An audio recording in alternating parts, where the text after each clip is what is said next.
High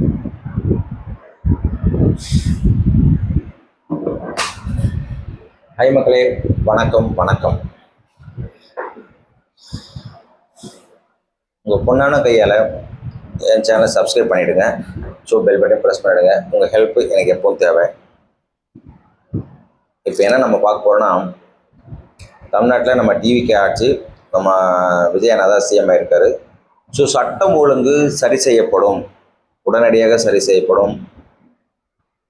போதையில்லா தமிழகம், ஊழல் இல்லா தமிழகம், so அது மாதிரி எக்ஸட்ரா நிறைய விஜய் அண்ணா வந்துட்டு வாக்குறுதிகள் கொடுத்துருக்காரு. தூய ஆட்சி, ஒரு ரூபா கூட நான் எடுக்க மாட்டேன், அது எல்லாமே செம. பட் ஆனால் இது எல்லாருமே வந்துட்டு இது எல்லாம் சொன்ன வார்த்தைகள் எல்லாமே வந்துட்டு அவர் மட்டும்தான் வந்துட்டு பண்ணணும்னு அவசியம் இல்லை. போலீஸ்காரங்க, அரசியல்வாதிங்க, மக்கள், இவங்க எல்லாம் சேர்ந்து தான். இப்போ குடிக்கிறவன் நிப்பாட்டினா குடியை நிப்பாட்டினா அது சேல் இருக்காது. ஃபார் எக்ஸாம்பிள், பொருள் தயாரிக்கிறவன் பல பேர் தயாரிச்சுட்டு இருப்பான், ஆனால் அதோட பல மடங்கு குடிக்கிறவன் தான் இருக்கான். ஸோ தயாரிக்கிற கம்பெனி 10 கம்பெனினா குடிக்கிறவன் 1 கோடி பேர் இருக்கான். ஸோ அப்படி இருக்கும்போது எப்படி திருந்த முடியும்? அவன் வித்துக்கினே தான் இருப்பான், இவன் குடிச்சுக்கினே தான் இருப்பான். ஸோ திருடனை பார்த்து திருடாவிட்டால் திருட்டை ஒழிக்க முடியாதுன்னு சொல்லிட்டு அப்போவே வந்துட்டு எம்ஜிஆர் படத்தில் எம்ஜிஆர் மூலிமா அது சாங் ரிலீஸ் ஆச்சு. ஓகேவா? ஸோ அதனால் வந்துட்டு திருடனாய் பார்த்து திருந்த விட்டால் கண்டிப்பாக திருட்டை ஒழிக்க முடியாது, அது உண்மைதான். அதுமாதிரி குடிகாரனா பார்த்து திருந்தல்னா குடியை ஒழிக்க முடியாது. முடிஞ்சால் குடியை ஸ்டாப் பண்ணுறதுன்னா அந்த ஒயின் ஷாப் எல்லாம் க்ளோஸ் பண்ணலாம், அது நல்ல விஷயம். ஸோ அதனால் வந்துட்டு எதுக்குன்னா, இன்னமும் சட்ட ஒழுங்கு சீர் செய்யப்படவில்லை, ஒன்று. ரெண்டாவது, போதை இன்னமும் இருக்குது. ஸோ அதனால் ஒன்றும் பண்ண முடியாது. லஞ்சம் இன்னும் வாங்கிட்டு தான் இருக்காங்க, அங்கங்கே அரெஸ்ட் பண்ணிட்டு தான் இருக்கானுங்க. ஸோ நேற்று கூட பார்த்தீங்கன்னா தாசில்தார் ஆஃபீஸில் வந்து கிட்டத்தட்ட 3 லட்சமோ எத்தனை லட்சமோ சொன்னாங்க, அசால்ட்டாக வாங்கியிருக்காங்க.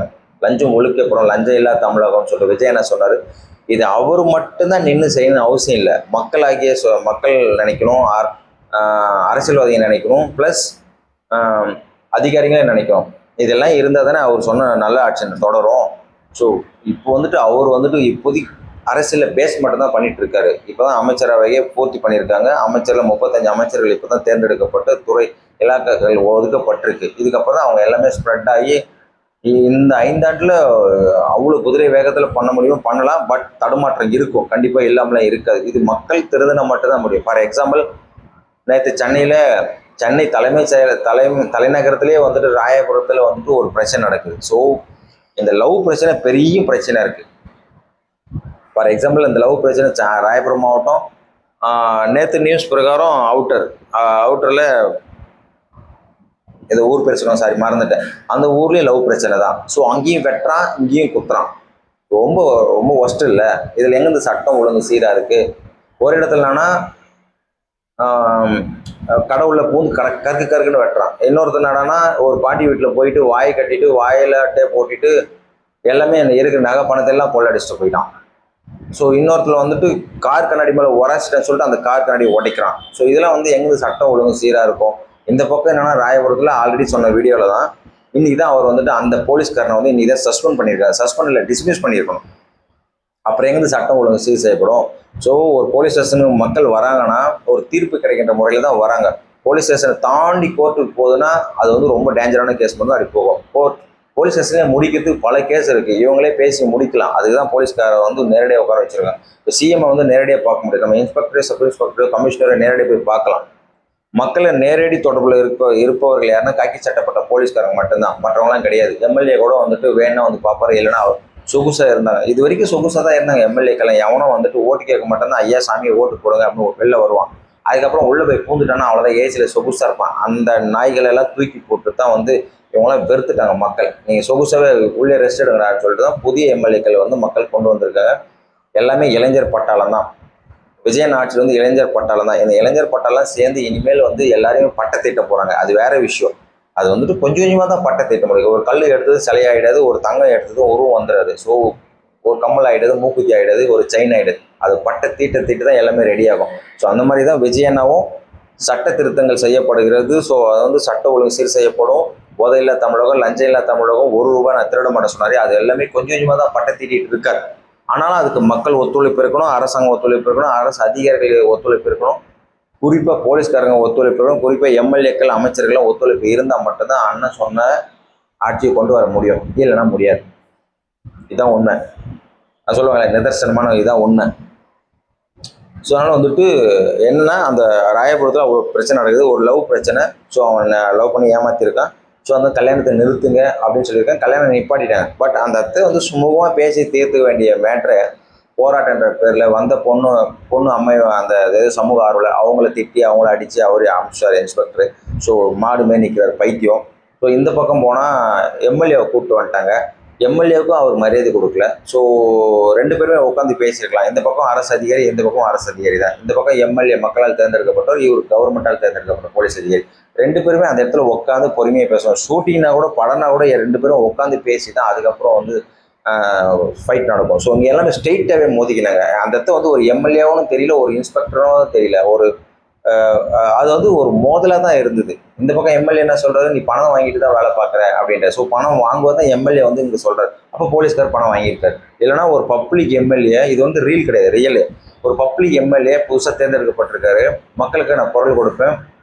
அவர் வந்து சொல்கிறார், மக்களோட நேரடி கண்காணிப்பில், சிஎம் கண்காணிப்பில் போலீஸ் ஸ்டேஷன் இருக்குது, பார்த்துக்குங்க.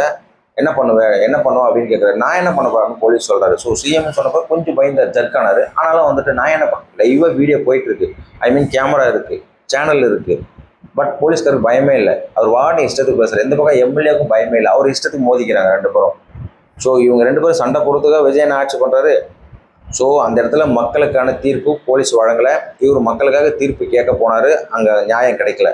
ஸோ போலீஸ் ஸ்டேஷனில் வந்துட்டு போலீஸ் தான் மெயின், எம்எல்ஏ ஆஃபீஸில் எம்எல்ஏ தான் மெயின். இவங்க ரெண்டு பேரும் மக்களுக்கு மெயின். பட் ரெண்டு பேருமே வந்து மோதிக்கிறாங்க, மக்கள் தீர்ப்பு கிடைக்கும். ஸோ அதை வந்து என்னாச்சுன்னு சொல்லிட்டு போலீஸ் அதை வந்து நியூஸ் ஸ்ப்ரெட் ஆகி போலீஸ் உயரதிகாரியும் போயிட்டு இன்றைக்கி வந்து அவர் சஸ்பெண்ட் செய்யப்பட்டிருக்கார். போலீஸ் அவர் சஸ்பெண்ட் பண்ணக்கூடாது, அவர் டிஸ்மிஸ் பண்ணியிருக்கணும். அதான் நான் நினச்சேன். ஸோ விஜயனை காதுக்கு போயிட்டு நேரடி கட்டுப்பாட்டில் இருக்குல்லையா சிஎம். பட் அவர் வந்து விஜயனை வந்து ரொம்ப பிஸியாக இருக்கார், வேலை ரொம்ப கிடக்கு. இதுக்கு முன்னாடி இருந்தவங்களாம் என்ன காட்டினாங்கன்னே தெரியல, அவ்வளோ வேலை இருக்குது போல இருக்குது. விஜயனுக்கு காலையில் ஆஃபீஸ் மாதிரி போகிறாரு, ஈவினிங் வேலையை முடிச்சுட்டு ஆஃபீஸ் வர மாதிரி வராரு. ஸோ இது வந்து திஸ் இஸ் டூ மச். அவர் மாதிரி யாரும் வேலை பார்க்க முடியாது போல இருக்குது. ஸோ அவர் எடுக்கிற வேலையில் சின்சியராக இருப்பார்னு சொல்லிட்டு சினிமா தொழில் சொல்லியிருக்கலாம். அவர் எடுத்தாருன்னா வேலை சின்சியராக இருப்பார். காலையில் டான் இந்த டயத்துக்கு வரனா வந்துடுவார். இந்த டைம் ஷூட்டிங் முடிஞ்சால் வீட்டுக்கு போயிடுவார். அவரே சொல்லி நமக்கு எதுவும் செட் ஆகுது, ஷூட்டிங் வீடு இப்படி தான் நான் இருப்பேன் அப்படின்னு ஒரு மீட்டிங் கூட சொல்லியிருந்தார். அப்படி இருந்துமே அவங்க ஃபேமிலியில் பிரச்சனை ஆகிடுச்சு. ஸோ அது தனிப்பட்ட விஷயம், அவர் அண்ணா பார்த்துப்பார். ஸோ பொதுவான விஷயத்துக்கு ஸோ இந்த விஷயங்கள் நடந்து பிரச்சனையாகி இன்னைக்கு சஸ்பெண்ட் செய்யப்பட்ட நியூஸ் வந்திருக்கு. ஸோ இந்த போலீஸ்காரை டிஸ்மிஸே பண்ணியிருக்கலாம். காத்திருப்போர் பட்டியலில் வைக்கிறத விட டிஸ்மிஸ் பண்ணியிருக்கலாம். அப்போ தான் போலீஸ்காரங்க பயம் வரும், பிரச்சனைனா தீர்த்து பேச முடியும். மக்களை பிரச்சனை தீர்க்கிறதுக்கு போலீஸ் ஸ்டேஷன், பிரச்சனை உருவாக்குறதுக்கு இல்லை, அடிக்கிறதுக்கு இல்லை. ஒரே குத்துனார். அவர் வந்து பயம் வந்து கேட்குறாரு, இந்த ஆள் இருக்கிற மாடு மாதிரி இருக்கிறான், ஒரே குத்துனதும் அவ்வளோதான். அவர் அப்படியே மயக்கமுறை பாவம் அங்கேயே விழுந்து ஸ்டாலின் ஹாஸ்பிட்டல் அட்மிட் பண்ணிட்டாங்க. ஒரு பெரிய கேள்வி இருக்குது. எம்எல்ஏ வந்து கேட்குறாரு, உங்களுக்கு யார் அடிக்கிறதுக்கு உரிமை கொடுத்தது, உங்களுக்கு என்ன ரைட்ஸ் இருக்குது பப்ளிக் அடிக்கிறதுன்னு கேட்குறாரு. நல்ல விஷயம், அவர் ஆன்சரே பண்ண இன்ஸ்பெக்டர். ஸோ டிஸ்மிஸ் பண்ணிக்கலாம். இந்த பக்கம் என்னன்னு கேட்டால் அதே லவ் பிரச்சனை தான். கருவம் முடிச்ச இந்த லவ் ஜாதி மதம் அந்தஸ்து இதே தான், கௌரவ கொலைகள் தான் நடக்குது. அவுட்டரில் இன்னமும் கௌரவ கொலை தான் நடக்குது. சோத்துக்கே வழி இருந்தாலும் குடிக்கிறதுக்கு பன்னீர் கேட்டானா, அந்த மாதிரி கதை தான். குடிக்க தண்ணியினாலும் குடிக்கிறதுக்கு பன்னீர் கேட்டானா. அது மாதிரி இந்த பக்கம் கஞ்சி குடித்தாலும் மட்டன் பிரியாணி சாப்பிட்ற மாதிரி ஃபீல் பண்ணுவானா. ஸோ அது மாதிரி இந்த கர்மம் முடிச்ச இந்த லவ்வில் நல்ல லவ்வும் இருக்குது, கெட்ட லவ்வும் இருக்குது. அந்த பொண்ணு பையனை லவ் பண்ணுறாங்க, இவன் கஞ்சா குடிக்க இருக்கான். ஸோ பொண்ணாவது திருந்திருக்கணும், இல்லை பையனாவது திருந்திருக்கணும். இந்த கர்மம் முடிச்ச ரெண்டும் திருந்தாலும் ஒரு உசுரே போயிடுச்சு. ஆல்ரெடி தர்மபுரியில் நிறைய மேட்டர் நடந்திருக்கு. ஃபர்ஸ்ட் ஆஃப் ஆல் வந்து பொண்ணு சாவறாலோ இல்லையோ பையன் தான் சாவான். இந்த பொண்ணு பெற்றவங்க தான் வந்து ரொம்ப வெறி கொண்டு திரியிறாங்க. அந்தஸ்து ஜாதி இது அதுன்னு பார்க்குறாங்க. பசங்க வீட்டில் கூட அட்ஜஸ்ட் பண்ணி ஏற்றுறாங்க. அந்த பொண்ணு வீட்டில் தான் வந்து பிரச்சனையே நடக்குது. ஒரு சில இடத்துல தான் இந்த ராயபுரம் மாதிரி பையன் வீட்டில் பிரச்சனை நடக்குது. பையனால் பொண்ணுக்கு பாதிப்பாகுது. எல்லா இடத்துலையும் பார்த்தா பொண்ணால் தான் பையனுக்கு பாதிப்பு. ஸோ ஃபார் எக்ஸாம்பிள் தேவதாஸ் மாதிரி. ஸோ அந்த இடத்துல வந்துட்டு ரெண்டு பேருமே ஒரே கேஸ்ட் தான். பட் இருந்தாலும் வந்து என்னதான் ஜாதி மதம் இல்லை, விஜயண்ணா ஆட்சியில் வந்து இது வரைக்கும் ஜாதி மதம் இல்லாத ஆட்சி தான் போகுதுனாலும் கல்யாணம்னு வரும்போது ஜாதி பார்க்க தான் செய்கிறாங்க. ஒரே ஜாதியாக இருந்தாலும் பட் அந்த வேற காரணம் தர்றாங்க. அந்தஸ்து இல்லை, பையன் சரியில்லை, அது நான் ஏற்றுக்கிறேன். பையன் சரியில்லைன்றது பக்கா. வெறும் கஞ்சா குடிக்க, போதை பழக்கம், இது லொட்டு லோஸ்க்கு அவனுக்கு முன்னாடி தெரிஞ்சு அவனுக்கு பொண்ணு கொடுக்கறதுல பாலம் கிணத்துல தள்ளுறது தான் பெட்டர். ஸோ அது விலகி இருக்கலாம், இல்லை பொண்ணு அடித்து வளர்த்துருக்கலாம், இல்லை பொண்ணு என்ன வேணால் நீங்கள் பண்ணியிருக்கலாம். உங்கள் பொண்ணு தான் லவ் பண்ணுறா, ஒரு லவ் பண்ணுறா. ஸோ அவளை நீங்கள் கண்டிச்சிருக்கணும். பொண்ணு வீட்டுக்காரர் வந்து அவளை கண்டிச்சிருக்கணும். பையனை கண்டிக்கணும்னு அவசியமே இல்லை. உன் பொண்ணை நீ அடக்கு, லவ் பண்ணுறாள உன் பொண்ணை நீ அடக்கு. பொண்ணு லவ் பண்ணாமே பையன் வந்து லவ் பண்ண போகிறான். ஸோ கெட்டவன் தெரிஞ்சுதா, பொண்ணும் பார்த்து விலகி இருக்கணும். இந்த கர்மம் முடிச்ச காதல் வந்து விலகாது. கல்யாணத்துக்கு அப்புறம் எல்லாம் முடிஞ்ச பிறகு எல்லோ குட்டியோட தூக்கின்னு தான் வந்து தெரிஞ்சுன்னு கண்ணை கசின்னு வந்து அம்மா வீட்டில் நிற்கிங்க, பைத்திங்க. அந்த மாதிரி நிற்கக்கூடாதுன்னு சொல்கிறதுக்காக தான் பெத்த அப்பாவும் அவங்க அம்மாவும் சொந்தக்காரங்களும் சேர்ந்து இந்த பையன் கஞ்சா குடிக்குமா வேணாம் விலகிட்டு சொல்லியிருக்காங்க. ஸோ விலகி இருந்தால் ஒரு உசுர் போயிருக்காது. ஆனாலும் பொண்ணு வீட்டுக்காரருக்கு எங்கேருந்து தான் வெறி வந்துச்சுன்னு தெரியல, நடு ரோட்டில் வச்சு கரணை வெட்டணும், வெட்டி காலி பண்ணிட்டேன் அவனை. ஸோ இந்த நேரத்தில் பார்த்தா நம்ம என்ன பண்ணுறது, சட்டம் ஒழுங்கு சரியில் தான் சொல்லுவோம். யாருக்கும் பயமே இல்லை. சாதாரணம் வெட்டுறாங்க, ஜெயிலுக்கு போகிறாங்க, சொல்லி முடிஞ்சு. துபாய் மாரி நீ அவனை வெட்டினியா, உன்னை வெட்டு, நடு ரோட்டில் வச்சு வெட்டிடுவாங்க. ஸோ அது சொல்லுவாங்க நியூஸில், பட் ஐ டோன்ட் நோ, எனக்கு தெரில. ஸோ திருடுனியா கையை வெட்டு, ரேப் பண்ணியா ஆளையே வெட்டு, நீ அவனை சுட்டியா இவனை சுட்டுரு, அவ்வளோதான். உயிருக்கு உயிர் பழி, அவ்வளோதான். பழிக்கு பழி எதுனா உயிருக்கு உயிர் தான். நீ அவனை வெட்டினியா கன்ஃபார்ம் ஆச்சா, அவ்வளோதான், நீ காலி. அதனால தான் அங்கே வந்து இன்னமும் சட்டம் ஒழுங்கு சீராக இருக்க காரணம் அந்த பயம். சட்டத்துக்கு மேலே, சட்டத்திட்டங்கள் மேலே மக்களுக்கு பயம் வரணும்னா அப்போ தான் சட்டம் ஒழுங்கு சீராக இருக்கும். இல்லைன்னா இந்த மாதிரி அணியம் நடந்துகிட்டே இருக்கும். ஸோ லவ்வால் ஒரு உசுறு பப்ளிக்காக பட்ட பகலில் கருக்குன்னு வெட்டி தள்ளிட்டு போயிட்டே இருந்தாங்க. ஸோ எப்படி ஒரு ஆம்ஸ்ட்ராங் அவ்வளோ பெரிய ஒரு ஜிம் பாடி ஆள், ஸோ ஒரு பாக்ஸிங் தெரிஞ்ச ஆள், ஒரு பதவியில் இருக்கார், அவரையே கருக்குன்னு வெட்டணுங்கல்ல, அது மாதிரி தான். ஸோ அது ஒன்றுமே பண்ண முடியாது. திடீர்னு இருப்பாங்க, திடீர்னு வந்து அட்டாக் பண்ணும்போது தெரியாது. இவங்க என்ன பண்ணியிருக்காங்க, நியூஸ் பிரகாரம் சமாதானம் பண்ணி வைக்கிற வாமா அப்படின்னு தான் கூப்பிட்டு வந்து வெட்டிட்டாங்க. ஸோ இந்த பிரச்சனை அப்படி போயிடுச்சா, இங்கேயும் சட்டம் ஒழுங்கு சீர்குலைஞ்சிச்சா. ஸோ அடுத்த கட்டத்தை பார்த்தோன்னா அவங்களுக்கு ஃபேமிலிக்குள்ளே ஏதோ பிரச்சனை, கடைக்குள்ளே இந்த பொம்பளை கருன்னு வெட்டி தள்ளிட்டாங்க, அங்கே வெட்டி தள்ளிட்டாங்க. இந்த பக்கம் திருமணமா கொள்ளடிக்கிறவன் வந்து ஆயாவுக்கு எல்லாத்தையும் கட்டி போட்டு வாய்களை துணி அடைச்சி கட்டி போட்டு எல்லாத்தையுமே கொள்ளடிச்சு ஓடி போயிட்டான். ஸோ இதுவும் தொடர்தான் செய்யுது. ஆல்ரெடி போன வாரமும் கொள்ளை அடிச்சுட்டா போனானுங்க, தொடருது. ஸோ இன்னமும் கொள்ளை இந்த வெட்டு குத்து ராயபுரத்துலேயே நடக்குது இல்லையா பிரச்சனை.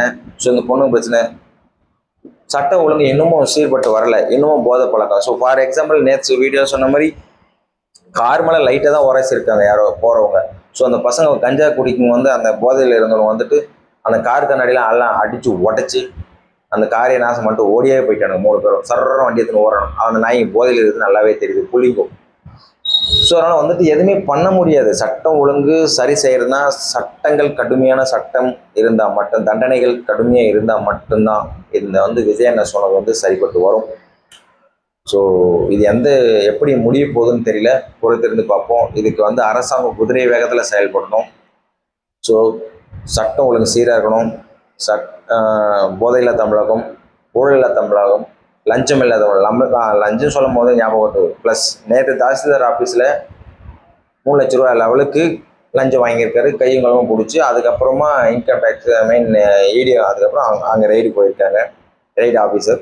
ஸோ அதுக்கப்புறம் லஞ்சம் வாங்கினது கையங்களும் பிடிச்ச பிறகு அவர் வீட்டிலேருந்து எவ்வளோ எடுத்தாங்கன்றது சொல்ல முடியல.